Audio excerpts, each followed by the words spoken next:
Welcome to UbuDub, the third episode where our guest is Robert Wheeler, synth and theremin player with Pere Ubu for over 20 years. As always though, we'll start with sound check.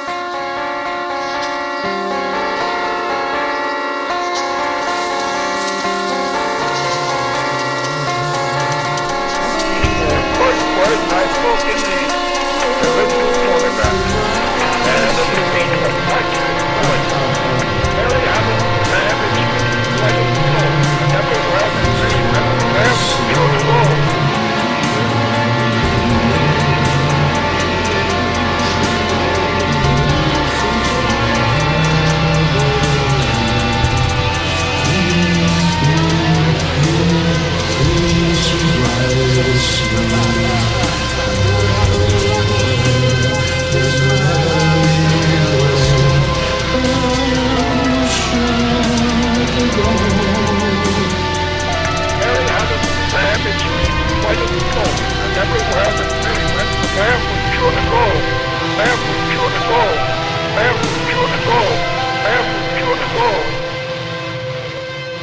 The program started with Mary Had a Little Lamb, and that's very poignant for you and your family, isn't it?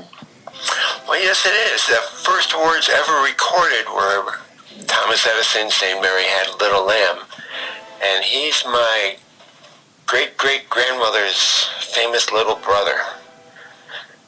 He did well. I'm a great-great-grandnephew of Thomas Edison, and I am president of the Edison Birthplace Association in Milan, Ohio, and we live in his oldest sister Marion's house on her farm. Was that part of the reason why you started getting interested in electronica? Not necessarily. I got into electronics because by the time I turned 21, I didn't have a skill, and I said, I need to do something, and a friend of my father said, you should know how to do something with your hands, and I was good in math and science, and it looked like electronics was going to be big. This would be in like 1979. And what year did you join Pere Ubu? 94. But you had a long history with them before that, right? You went to school with David's brother? David's little brother Alan and I went to school from kindergarten through high school.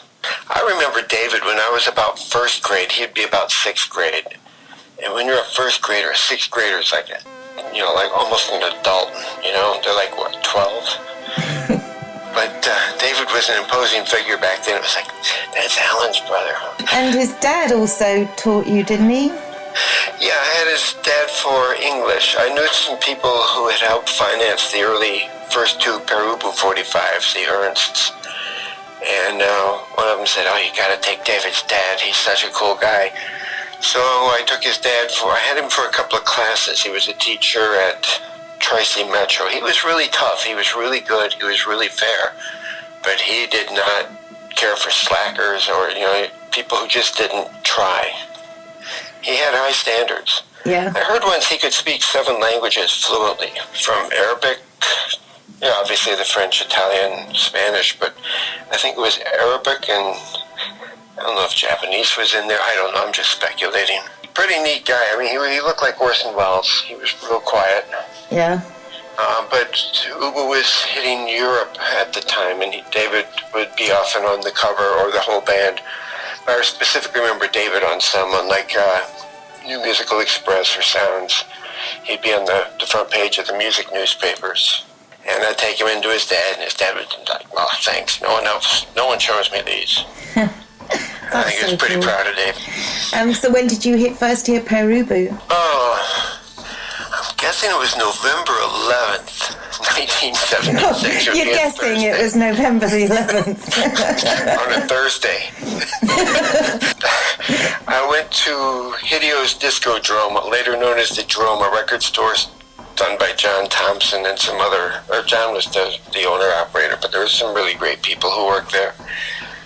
Peter Lochner worked there for a while. The 45 30 Seconds Over Tokyo came out, and it was in the rack, and Johnny was like, you could buy the record for $1.98 and you get 2 songs. or for $1.50 tonight, you can go see him play a whole set. So I'm pretty frugal with my money. I didn't have much then, and I opted for the full set of music, and I went down to the Flats by myself. It was a pretty dark place. It was kind of scary at the time. It was not a hangout. It was where the homeless people lived sometimes, and you're in the abandoned warehouses and stuff. And this was at the end by the mouth of the river, a place called Pirates Cove, and a few cars parked out front, and you go in and you pay your $1.50, and I heard the most wonderful music. These people who looked rather normal, playing the most, not abnormal, but unique music. That wasn't weird, and they didn't look weird, but they just had this total different approach to stuff.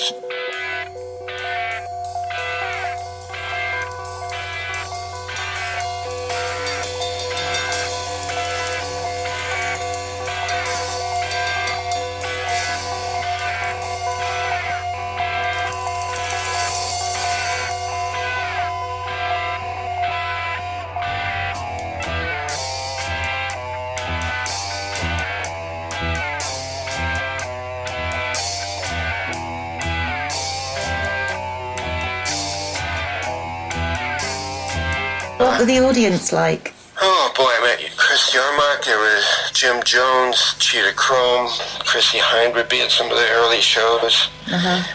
Pretty small, I'm guessing, I don't know, 30, 40, 50 people. And was it a drunken affair? Did people dance or move or what? What was the atmosphere like? Don't remember a whole lot. I remember Cheetah dropping his pants and mooning people. Nothing's changed there then. I would go, as you walked out, a lot of the band, I'm thinking it would be like probably Tom, Scott, and Tony. And Alan would be at the door and say thank you for coming and drive safely. And it was like, they weren't aloof rock stars. They were just really nice, normal kind of people who just did things in a totally different way that was so exciting. Alan, watching him play, looked like he's almost flying a plane, just standing there turning his knobs, you know? Yeah. And just doing these amazing sounds. I had been in a bad car wreck at one point, and put me in the hospital for 3 months. My mom would go to the Drome to buy records for me, and Peter Lochner would recommend different stuff for me. So she was like, oh, he's such a nice guy. I had a small settlement, and I talked to Alan about what kind of synth. I was looking at either getting a Buchla or an EML. And he was like, EML. And I had gone to Pi Corporation, which was a synth place in Cleveland. Basically one guy, David Yost, worked there, and Buzz, and you walk up these steps, and you walk in this room, and there's all these synths, and they're blinking lights, and he's in the back room with solder and fixing stuff, and it's got that smell of warm resistors, and red blinking lights, and these amazing sounds. I said, how'd you learn this stuff? And he said, I took electronics. I was like, well, I guess that's my path. Because this is just so exciting in what I want to do, so... That was a wise choice, by the way. So how does that fast forward to you being asked to join Pere Ubu? I've been asked to join Home and Garden, which was Scott Krause. Tony had left Home and Garden at that point, but that was Scott Krause and Jim Jones and singer Jeff Morrison. And Michelle Temple and I both started the same night. I've been in Home and Garden for some years. Ubu had restarted up. Scott was playing with Pere Ubu. And they need somebody to replace Tony, and they asked me, and I was recently married. I don't know if I had Alex yet. I think my daughter had been born, maybe not. And I was just like, oh, I got this job, this farm, I'm married, I can't do it now. And they asked again. That was when Garrow came on. Then Garrow left, and Scott asked me again. And I said, oh, I can't, you know, I got all this stuff going on. And that's when they asked Eric Drew Feldman. And then Eric did some work with Pixies and left, and Scott asked me again. And then my wife Linda was like, you know, this is what you want to do. They've asked you This will be the third time. They're not going to keep asking you. If you want to do this, you better do it. So I said yes. And I got asked to go to it was recording Ray Gun Suitcase. It was really nice because I'm playing with Jimmy and Michelle. We didn't have a drummer for the record. Scott Krause had opted at that point not to be in it. It was just so nice playing with Jimmy and Michelle. Like we did the song Horse was just us live track just playing, and I remember David had a wireless remote and turned on the recorders as we were just playing, and that came out to be the song Horse.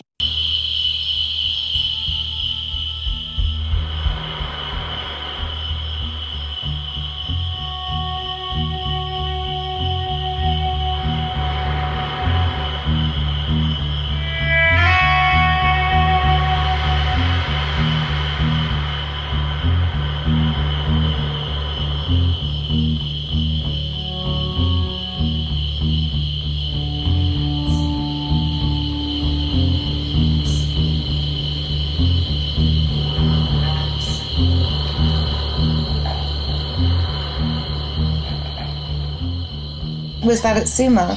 That was at Suma. And so you were working with Paul Herman or his dad at that stage?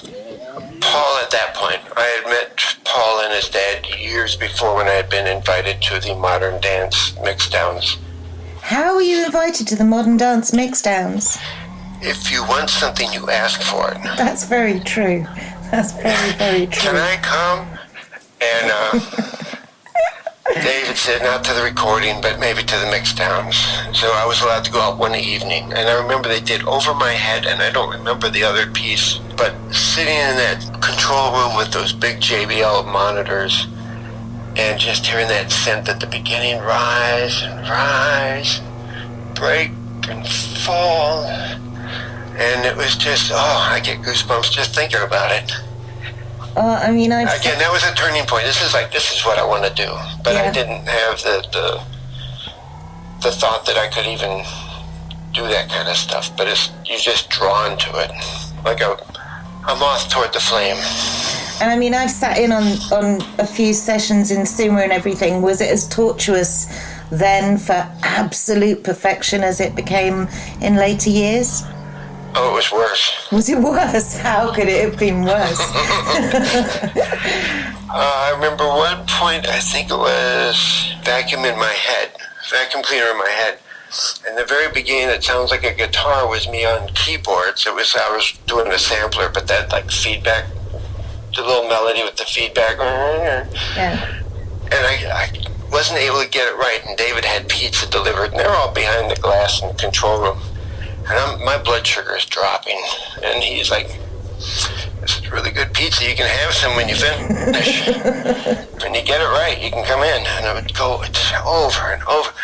Not right. And the pizza's disappearing now, they're getting scarfed up. And Robert's struggling to make that part work. And it came out just fine. I'm making the presumption that when you joined Pere Ubu, you hadn't really moved much outside of Ohio, and so what was it like when you first started touring with these guys and adjusting to life on the road? Pretty fresh, pretty exciting. Really nerve-wracking because I didn't know what I would need, but after about 3 or 4 times traveling overseas, you start to get a real feel of, I don't need that, but I need more of this. I did learn to make backup settings. I remember one of our early shows, I think it was in London, somebody jumped up on stage and snatched all my EML patch settings, which was rude. Luckily, I got a backup. That would happen a lot more early on, where people would jump on stage and grab your papers. Yeah, I think it might take them a bit of a hitch up nowadays. And So how is touring different nowadays to touring in those days, apart from the fact that you don't need so many clothes? David has hammered us into a machine. Mm-hmm. Everybody knows their task. I don't have to be told to clean up the van and get the food scraps out. I don't need to be told to get out, check the oil, and wash the mirrors in the windshield. This is what you do. You know your task. The more rules there are, the freer we are. The key question, if you could choose one favourite Pere Ubu track, what would it be? The one that always hit me the hardest was, now I'm blanking. My Dark Ages. That bass line of Tony's is just sublime. And then Tom's guitar. I used to say the best part of playing Pere Ubu is I get to see him play every night, and I got a really great spot to watch Tom play those leads on that song. I just love the way his guitar, it's like, it lifts up like angels. It just are circling the earth, and then that just changes into wasps that dive bomb down and sting and cause pain. And it's just that, but that bass line going through everything just gives me thrills and chills. Never get tired of it.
To be honest though, I've noticed this about Pere Ubu live much more than I have any other band. Nearly every show, or at least every tour that goes out, the musicians are so free to make the song whatever it's going to be in that moment that it does sound different. Sometimes it sounds better than the studio album, you know. And I often think it does myself. Yeah. And that's there's just that edge of liveness, because I'm not to play parts, you know, I don't play the same, some things you do, like I said, the repetitious part on My Dark Ages, but other times it should be fresh and exciting. And it is, definitely. It's not, it's supposed to be in the moment, live every night. Yeah. I think one big thing of that is we don't rehearse hardly at all. You're supposed to know your parts when you show up, and it's just a run-through thing for timing, pretty much a lot. You got to tweak some guitar parts or something, but for the most part, you're supposed to know what you're doing when you show up. Yeah. It's not the time to start learning the song. So you tell us about the new album. Oh, I really liked the new record. It was difficult at first, but I really grew to like it, and some tracks just really stand out. And it's funny, I was down cleaning the horse and donkey stalls one day, and I got this melody going through my head, and it's like, what is that? I really like that song. It's like, oh, that's Keith's guitar part. And it is completely different from 20 years, isn't it? Completely different. As most Ubu records are, they're completely different than the one before them. But I think with this one, I don't know, it's much more cinematic, I suppose, in a way. It's much more of a landscape. It's got a lot more synths on it, a lot more synths. That's worth bonus points right there, isn't it? What's your high point of the album? Oh, boy, there's some songs that really just stick with me. I just love the hooks or the pieces, because they'll start repeating in my head, and I'll have to think, who is this? Oh, that's the new Pere Ubu record. Pop Radio really sticks out for me. World as We Know It, Fortunate Son, and Road Ahead, all for me are real standout tracks. Save the emotional garbage for someone who's gonna pretend much better than I do.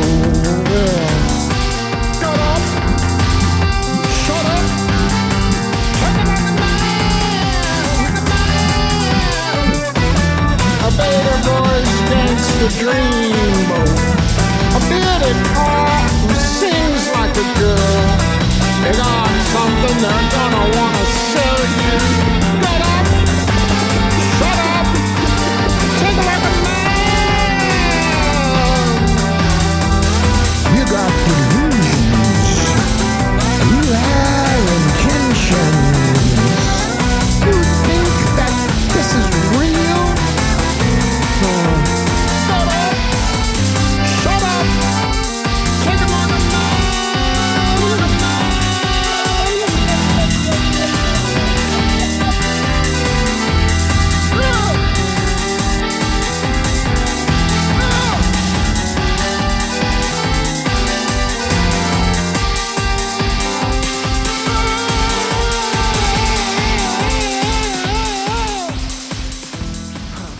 Really does have a weird tribal industrial tone pretty much all the way through it. There's some pretty long tracks on there, and of course Pere Ubu have always had that. Where do you think that comes from? Boy, if you spend a lot of time in Cleveland, especially probably in the 60s or 70s, it was a big industrial town, and it was starting on its decay. So it's just the ambiance that surrounds you. I was always really heavily influenced by kabuki music. My mom, when I was 3, my mom got me the Azuma Kabuki Musicians.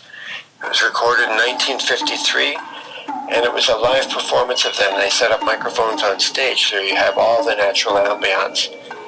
And the music they play was just so cool. It's, even as a little kid, I mean, I got images from it. And you can't understand words, obviously, it's in Japanese. But it's not, I mean, they're more like, there's not so many words, it's guttural utterances.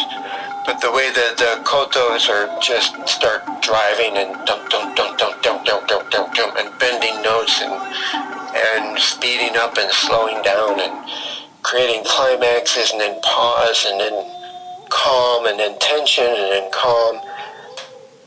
I get a lot of my musical influence, I think, from that kabuki record. You see, that might be the difference between Cleveland and the rest of the world. You get bought a kabuki record at the age of 3, and I got the Wombles. That sure will tilt your cultural reference there, won't it? Anyway, it's been lovely talking with you, Robert, and I can't wait to see you bringing the new album live on stage. Oh, thanks. Me too. Okay. So, Robert, give us one track that you want to be played out to. We could go with Mr. Wheeler. That's an interesting one. The beginning of the song was the jam when we were making the song, and then it pauses, and then you hear the studio version. Uh-huh. And the audio track comes from, I had been on the Today Show with Bryant Gumball. Not Gumball, Gumball. Who was he?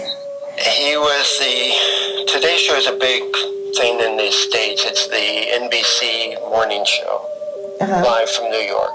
And they had remote cameras set up in Milan. And he's in New York interviewing me. He can see me. I can't see him. Do you think anybody gives you a cue like you're going to be live in 3, 2? No, they don't do that. The good news is I wasn't like scratching myself or picking at parts of my body or anything. But all of a sudden I'm live and we're chatting and he said, you know, if Edison Birthplace is having trouble staying open, maybe they shouldn't be open. You know, what value, you know? And I went to dead air. I didn't have a comeback. Obviously, the correct answer would have been, Bryant, who do you work for? NBC. That's a subsidiary of General Electric. That was Edison's General Electric.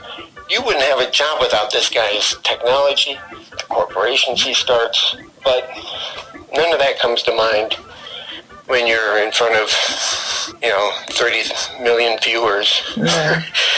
But I did get a phone call on my machine from a guy, and I think he was from West Virginia.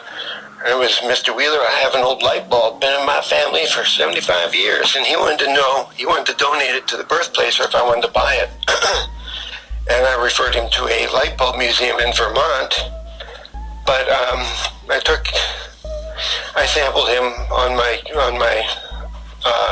ASR and Sonic keyboard and mapped him across different parts of his talk across my keyboard so that when we played the song, I could just play his vocal track.